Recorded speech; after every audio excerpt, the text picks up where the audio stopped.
Tenemos la ponencia de Carlos Vilches, que nos va a informar sobre los repositorios de universidades y lo que hay en ellos de mito y de realidad. Buenas noches, gracias por estar acá. Mi nombre es Carlos Vilches, yo soy egresado de esta casa de estudios. Tengo una maestría en comunicación y estoy culminando el doctorado en educación. He publicado algunos trabajos sobre estos temas: medición del impacto académico, usabilidad, satisfacción de uso de la biblioteca, y actualmente laboro en la UCIL, en la unidad de ranking, una unidad creada para poder monitorear el avance de la universidad con relación a los rankings de universidades. El tema de hoy tiene que ver con una actividad que realizamos cotidianamente, y es cómo crear alternativas que permitan hacer visible la producción académica de nuestras universidades. Hay toda una discusión al respecto y yo he querido contraponer lo que se dice, lo que se plantea frente a los datos concretos en torno a ese tema. Y aquí hablamos de la visibilidad que supuestamente deberían dar los repositorios de las universidades y lo que los datos finalmente nos muestran. Para ello vamos a revisar 5 puntos. Primero vamos a dar el marco general de lo que es el acceso abierto, revisando cosas que ustedes seguramente conocen mejor que yo, en cuanto a herramientas, implementación, soluciones, y luego vamos a ver en qué medida estas alternativas planteadas aseguran o garantizan visibilidad y presencia de Internet y cuándo no.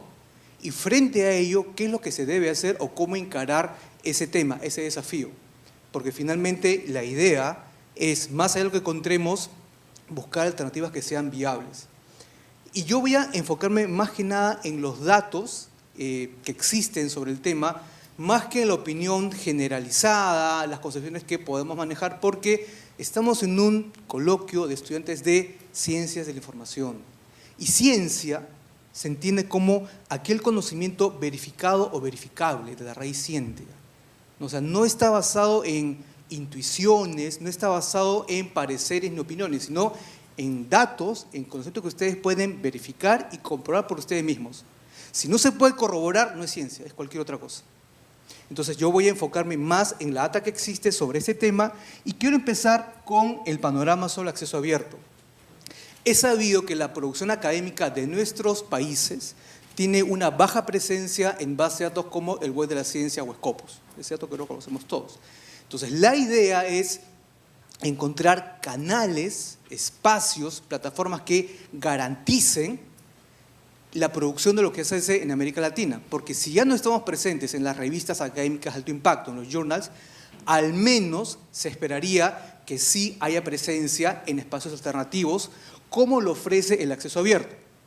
De hecho, el programa emblemático del Open Access en América Latina es Cielo, por la rigurosidad que tiene, por los estándares que maneja. Realic es una iniciativa interesante, pero no llega al estándar de Cielo.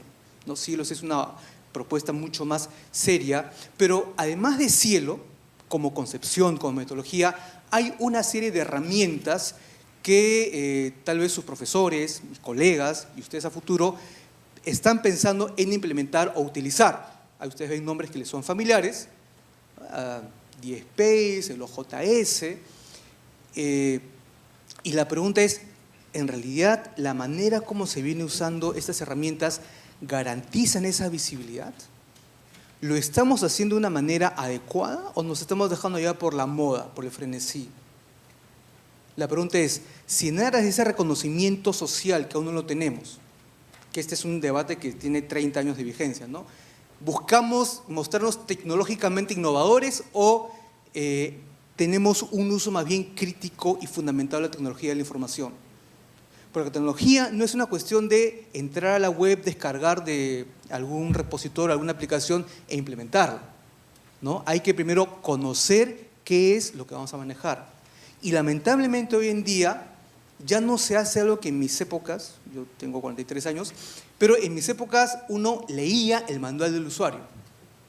Ahora muchos colegas lo que hacen es descargan la aplicación, la instalan, empiezan a ver cómo funciona y si les ligó, en buena hora. Pero no hay ese conocimiento de saber lo que están haciendo.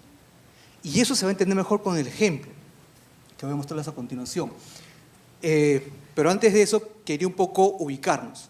Según DOAR, que es el directorio de un repositorio para acceso abierto, creo que ustedes lo conocen mejor que yo, tenemos la distribución de herramientas informáticas, plataformas, sobre las cuales descansan estos repositorios. Verán que el líder es DSpace, hay cursos sobre DSpace, hay talleres sobre DSpace, mis compañeros, mis colegas hacen talleres sobre esto y le ofrecen a las universidades, ¿no?, la garantía de que con eso van a lograr visibilidad, van a lograr presencia en Internet, van a cerrar esa brecha porque no hay esa presencia por el lado de las revistas académicas. Entonces, me pregunto, ¿cuántos se han dado el trabajo de verificar si eso es cierto? Porque no es una cosa repetir el discurso que está de moda. No es una cosa de decir, bueno, sí, pues acceso abierto, DSpace o JS y vamos adelante con los JS. ¿No? Hay que verificar si eso es cierto. Y felizmente, herramientas como Google y Google Académico les permiten hacerlo. Esta plataforma Google tiene lo que se conocen los comandos avanzados, que espero que ustedes lo conozcan, nativos digitales, ¿no? Estos comandos avanzados les permiten conocer de manera muy aproximada, porque no es una ciencia exacta, pero muy aproximada de cuál es la presencia real del contenido que genera una universidad y que está indicada por Google. Entonces, el comando es cite, yo les voy a mostrar la pantalla de lo que se ve. Cuando empezamos a hacer el ejercicio con Cielo. Cielo es un producto emblemático. Si ustedes entran a Google de su teléfono ahorita, alguna tableta, y ponen site, Cielo o RGP, les van a salir cerca de 590.000 registros. En Google público, Google que todos manejamos, casi 590.000 registros. Ahora, ¿cuánto de eso es registrado en Google Académico? Porque se supone que al ser una entidad académica, producción académica, científica, debería estar en Google Académico, es el estándar mínimo. Entonces lo que se hace es entrar a Google Scholar, scholar.google.com, y usamos el mismo comando. Pero miren, esos 590.000 han bajado a casi 6.500. Vean esa reducción.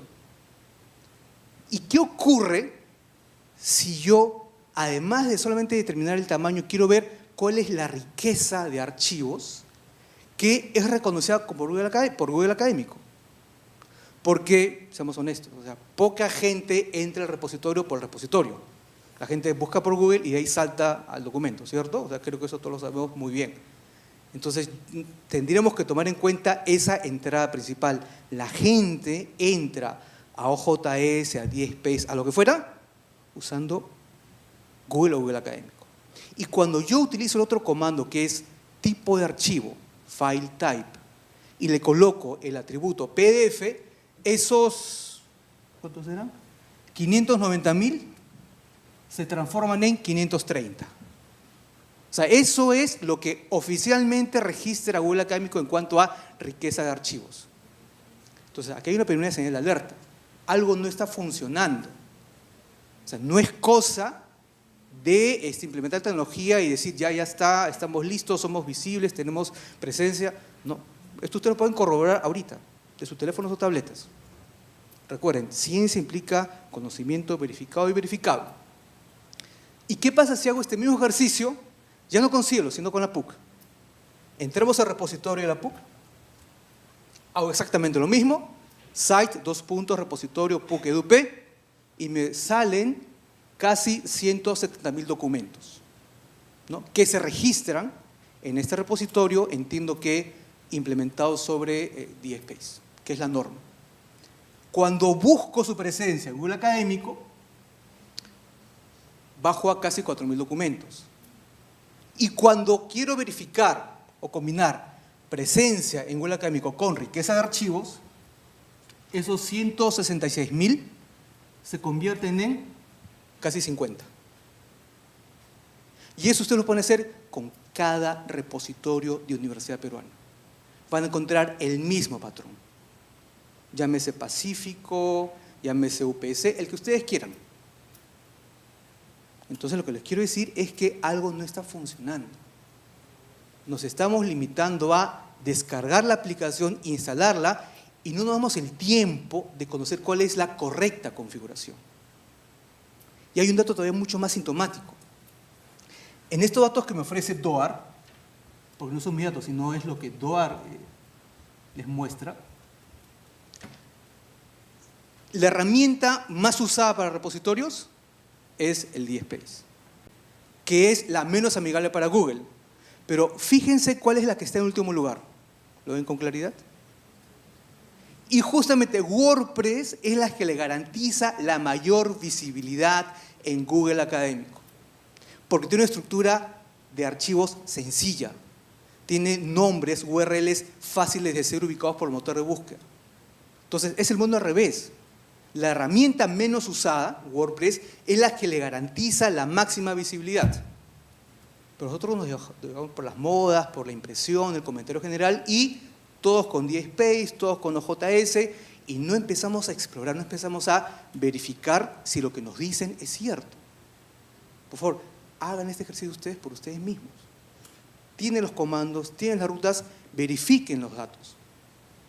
Y más grave aún, porque yo les hablaba hace un momento del manual de usuario. O sea, cuando yo era pequeño me daban un juguete nuevo, había un aparato que compraban en la casa, lo primero que hacíamos era agarrar el manual de usuario y leerlo. Sí, nos demorábamos seguramente 1 hora, 2 horas, pero sabíamos cómo funcionaba el aparato, el dispositivo. Hoy día ya no ocurre eso. Y tan es así que el manual de usuario de Google Académico son los criterios de inclusión de Google Académico. Y ellos explícitamente les dicen, por favor, usa el Dublin Core como última opción. Si es posible, no lo uses. Pero ¿cuántas veces yo he escuchado en Congreso decir, sí, no, mi repositorio es compatible con PMH y Dublin Core por aquí y por allá? Entonces, no estamos entendiendo o reconociendo que más allá de cumplir los estándares que dan en la IFLA, la Library of Congress o lo que fuera, ¿no?, estamos preocupados por realmente hacer visible la producción académica latinoamericana. Por el contrario, estamos civilizando mucho más. Porque si es invisible en los journals de alto impacto, revistas Q1, Q2, yo uso las herramientas de la manera como las uso, lo hago todavía mucho más invisible. Y ustedes pueden entrar a esa dirección que está de arriba y leer que está claramente señalado. Usa Dublin Core como última alternativa. Mejor no la uses. Entonces hay que darse el tiempo de aprender a leer el manual de usuario. Y todo esto me llevó a pensar, bueno, ¿y qué pasa si en lugar de quedarme con 2 universidades, hacemos una cosa con todo lo que está registrado en DOAR, que es el trabajo que les presento en el tiempo que me queda? La idea era coger los repositorios indizados o registrados en DOAR, usar esos comandos que les he mostrado, tamaño del sitio, tamaño en Google Académico y riqueza de archivos PDFs. Y la idea era ver cuál era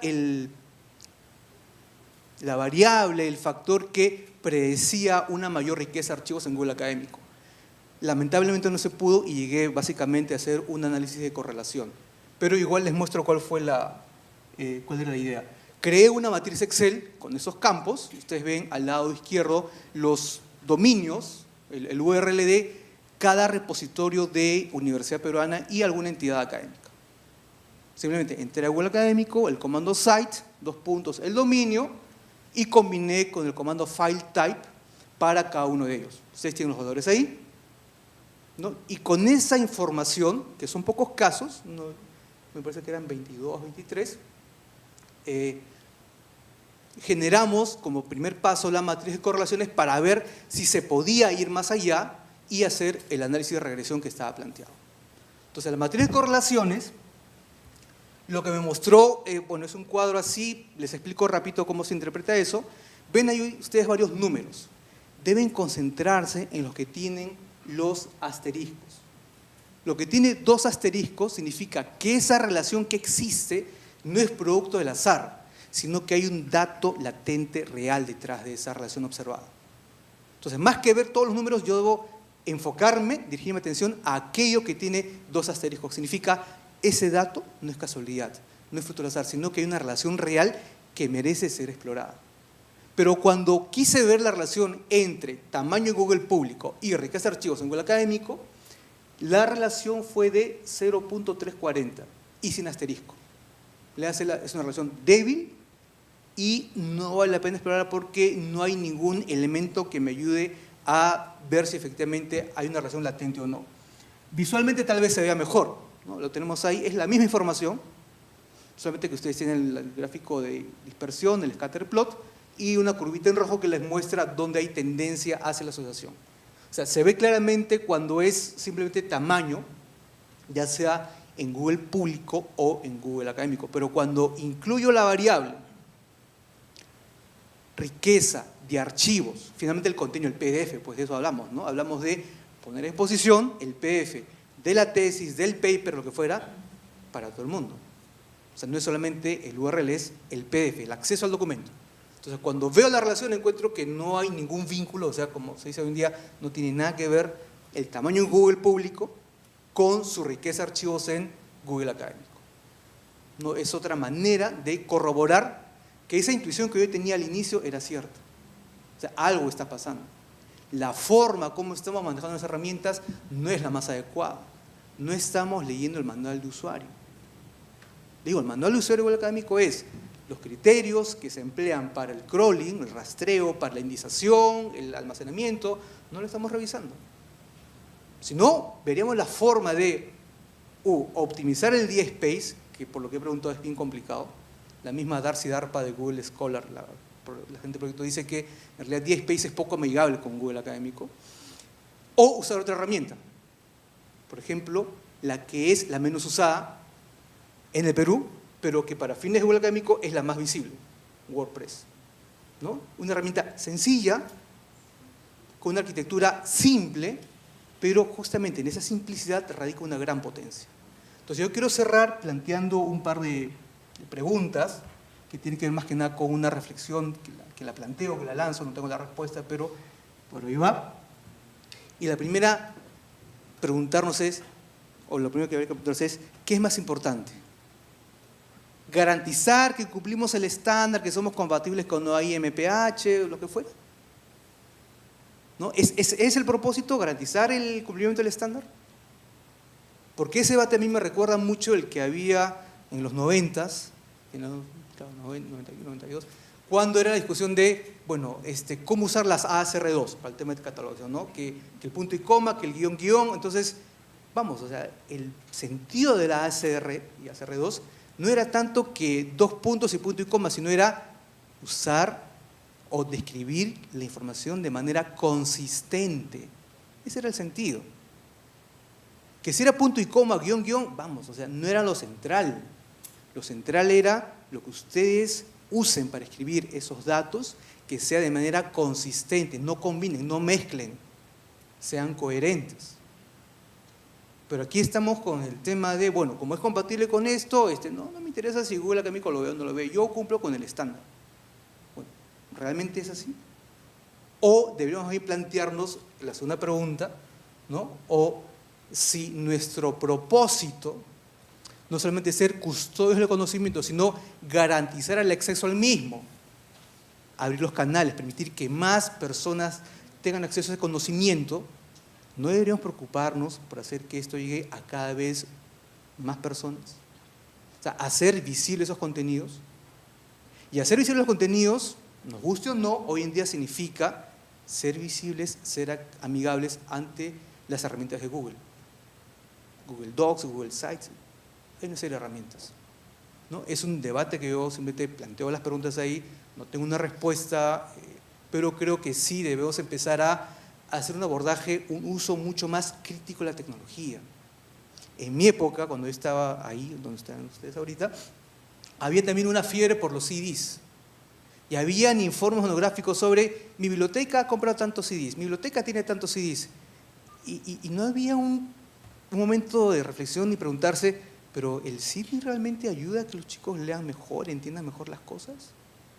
Se hicieron inversiones gigantescas, no tengo idea de comprar CDs. Se masificó Internet y los CDs al tacho, porque los chicos querían cosas interactivas, más dinámicas. Entonces, nuevamente, yo veo que se repite la misma tendencia. O sea, una apropiación acrítica, no reflexiva de la tecnología. Se la usa porque está ahí, la uso porque la puedes cargar, instalar y ya está. Pero no hay esa pausa, ese momento para preguntarse, ¿esta es la mejor manera de usar el DSpace? ¿La manera como está configurado el OJS es la manera más eficiente que existe? ¿Puedo optimizarlo? ¿Puedo mejorarlo? ¿Hay herramientas alternativas, mejores? Eso no observo. Si no hay un frenesí por decir, yo tengo el OJS, yo tengo el DSpace, pero no hay esa segunda pregunta, que creo yo es mucho más importante. Y con eso yo quiero terminar, simplemente planteo las preguntas y nada, quedo a sus órdenes para cualquier pregunta o inquietud que pudiese entender. Muchas gracias.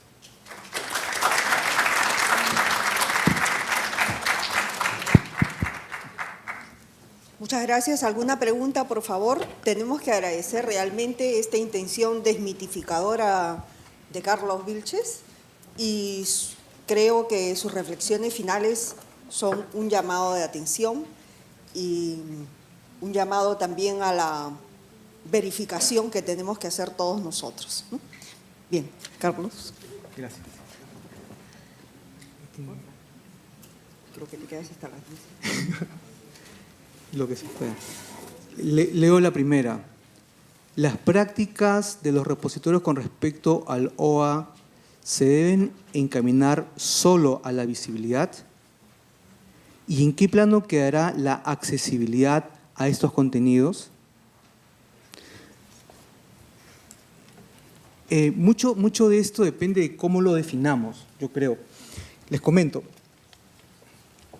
El propósito del repositorio es crear un canal alternativo a las revistas académicas, porque ya se sabe que no tenemos presencia en Scopus o algo de la ciencia, o nuestra presencia es minúscula, muy pequeña. Entonces se espera que esa herramienta alternativa garantice esa visibilidad, esa presencia, pero si no lo hace, porque no es que, nuevamente, o sea, no es que las personas entran al repositorio por el repositorio. No, o sea, vean los logs de consulta, los logs de acceso, ahí está la data. Verifiquen. O sea, no, las personas hacen la búsqueda por Google y de ahí saltan al repositorio. La página principal del repositorio ni la ven, es prácticamente transparente para ellos. Encontraron en Google, hicieron clic, saltaron. Entonces, yo creo que una forma de hacerlo, no solo accesible, sino también accesible, que la gente lo encuentre y sobre todo lo use, es usar herramientas sencillas y probadas. Y mucha gente se ríe de WordPress porque dice, bueno, WordPress, pues sí, pues bitácoras, blogs, pero hay que ver cuál es la potencia que tiene WordPress. ¿No? Muchas veces las cosas simples, las cosas sencillas, son más fáciles de entender y de usar. Entonces, respondiendo a la pregunta, yo creo que alternativas como WordPress o una combinación en todo caso, para quienes quieran mantener su DSpace, sería una opción interesante por explorar, pero en todo caso, exploren ustedes. Vayan, verifiquen, comprueben, hagan todos los cambios que sean necesarios. Les comento, en USIL, que es donde trabajo, también empezamos con DSpace. O sea, igual, la fiebre de DSpace, vamos con DSpace, pero empezamos a ver, bueno, hagamos la corrida de datos, ¿no? O sea, después de 2 meses de indizado en Google Académico, queremos ver si nos reconocían o no. Y no. Un registro, 2 registros, y no pasamos de 5. Entonces empezamos a ver y justamente encontramos que hay un dominio aquí en la PUC donde me parece que es el Instituto de Diálogo Intercultural, algo así, donde de cerca de, 400 páginas, les reconocía casi 200 PDFs. Dijimos, algo está pasando ahí. Entonces entramos a los logs y vimos que lo que usaban ahí, en este Redie, creo que se llama, era WordPress. Entonces dijimos, bueno, cambiamos a WordPress y empezamos a probar. Fue un tema de ensayo y error. O sea, empezamos también con DSpace, pero cuando vimos que éramos invisibles ante Google, le escribimos a Darcy Darpa, que es la gerente manager de Google Académico, nos dijo, sí, pues, o sea, DSpace no es la mejor alternativa, prueba con otras, vimos que la ruta o el camino a seguir era migrar. Y nos ha resultado. Ya tenemos, claro, estamos avanzando lento, pero tenemos 208 PDFs reconocidos por Google Académico y ya más de 3.000 registros como tal, ¿no?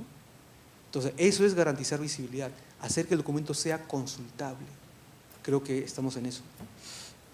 La siguiente pregunta es Buenas. Hay una pregunta de internet. Ay, David sí. Quispe pregunta, ¿WordPress nos ofrecería la misma interoperabilidad para cosechadores como el del Concitec? Probablemente no. Probablemente la pregunta es, los recursos limitados que tenemos como universidad o como país, ¿debemos orientarlos a cumplir el estándar o lograr la máxima visibilidad posible? Porque el proyecto me parece que es Alicia de WordPress, también de Concitec reposa en DSpace. Entonces al final tenemos una herramienta que se ve muy compleja, se ve potente, se ve sofisticada, pero no logra su propósito. O sea, el propósito del repositorio, colegas, no es tener una herramienta muy sofisticada, ni bonita, ni avanzada. O sea, ese no es su propósito. El propósito no es ser high-end, altamente avanzado, sino el propósito es asegurar que lo que subo al repositorio puede ser consultado. Ese es el propósito. Entonces la pregunta es, ¿lo logro o no lo logro? No, esa es un poco la reflexión final, creo yo, que está detrás de esto. Me recuerda un poco lo que decía un líder chino, Deng Xiaoping, creo que es el nombre correcto. Él decía, a mí no me interesa si el gato es blanco o el gato es negro. Me interesa que coma ratones. O sea, hay que ser pragmático, hay que irse a los datos. Y tan es así que Deng Xiaoping abrió la economía china al mundo. Él quería desarrollo. Entonces no estaba tanto con el tema de etiquetas que esto que otro, sino tenía un propósito, era lograr mejorar las condiciones de su pueblo. Él encontró que la ruta era liberalizar la economía. Parece que le ha resultado. Hoy en día China creo que es la economía más potente del mundo. Pero la idea es, más allá de quedarnos en visibilidad, accesibilidad o el rótulo que ustedes quieran, es preguntarse, ¿cuál es el propósito del repositorio? ¿Para qué está hecho? ¿Para ser bonito? ¿Para ser llamativo? ¿O hacer que la gente conozca, entre y descargue el PDF? Es la pregunta que hay que hacerse. Y paso a la siguiente, muchas gracias por esa pregunta. Aquí me dice, ¿los datos y archivos cargados en la red son realmente verificados por un profesional de ciencia de la información? ¿Solo es manejada por ingenieros de sistemas? No entiendo la pregunta. No sé quién la formuló, si podría aclararla, por favor. La repito, aquí dice, ¿los datos y archivos cargados en la red, creo que es una pregunta, ¿no?, son realmente verificados por un profesional de ciencia de la información o solo es manejada por ingenieros de sistemas? Bueno, ni uno ni el otro. En realidad, Google, ustedes saben, trabaja con robots. Y en el caso de Google Scholar, lo que el robot hace es esperar una estructura estándar. Estructura estándar significa un documento que sigue la tipología clásica y es el título en un tamaño de letra más grande que el contenido. Si su texto está a 11 puntos o 12 puntos, el título está en 14 y en negritas. Así de simple, o sea, es una cosa bien concreta. Luego espera Scholar un espacio en blanco, la mención del autor, espacio en blanco y el texto. Así es como lo indica, o sea, es una estructura totalmente predecible, pero también racional y estructurada. Pero si ustedes en lugar de poner el título, ponen el loguito, el banner, ¿no?, y le ponen el escudito por ahí, ya se complicaron. O sea, se ve más bonito, ¿no? O sea, se ve, sí, qué bonito, mira, tiene loguito y gira y tiene colores, pero para fines de recuperación de la información no es la mejor alternativa. Nuevamente, hay que pensar en soluciones que sean efectivas, no tanto en si es bonito o no es bonito. Esos son unos problemas de hoy en día, o sea, estamos muy llevados por las sensaciones, las impresiones, ¿no?, el feeling, lo que me gusta, lo que es bonito, agradable, pero no medimos o nos interesa la efectividad, lograr el propósito. Si ustedes quieren visibilidad en Google Académico, pues denle la información como este robot la espera, y la espera de una forma estructurada. Digo, el tema es muy simple, o sea, el encabezamiento, 14 puntos, espacio en blanco o línea en blanco, autor, línea en blanco, texto, 11, 12 puntos. Y siempre incluyendo un campo resumen. Para que Google Académico lo reconozca, les pide eso, el campo resumen, el texto en PDF en una estructura que ellos conozcan y, por favor, no. quieren procesos de académico, no tienen. O usen en todo caso Dublin Core, pero pongan en la parte del encabezamiento del header del HTML los citation meta tags que usa Google Académico, que te dice cómo usarlos, ¿no? En todo caso, si quieres mantener ya tu Dublin Core, pero pon lo que vas a tener como garantía de visibilidad en esta herramienta. Creo yo que eso podría servir. Gracias. Muchas gracias.